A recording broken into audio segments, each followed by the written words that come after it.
Namaskar friends, welcome to Electronics Technology YouTube channel. Topic of Defense Technology News is SSAB and Rheinmetall agree fossil-free steel supply marking first use in defense manufacturing. SSAB and the German defense and technology group Rheinmetall have signed a letter of intent covering the supply of fossil-free steel.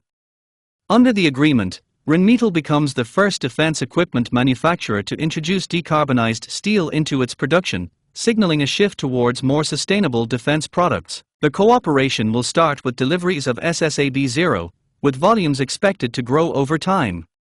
At a later stage, supplies will also include SSAB fossil-free steel produced using hybrid technology. This is great news and a strong signal from both companies.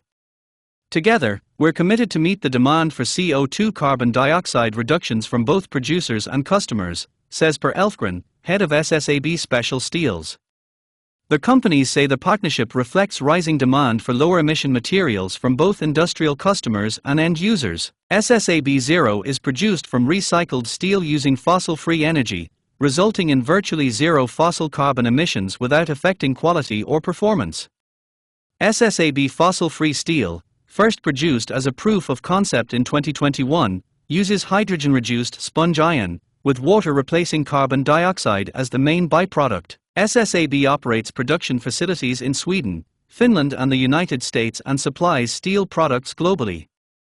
The company says its decarbonized steel portfolio is intended to support a broader transformation of the steel value chain, from raw materials to end customers. Do you like this video? Please subscribe, share, like and press bell icon for getting notifications of Electronics Technology YouTube channel, and for searching my YouTube channel please write @electronics technology 50.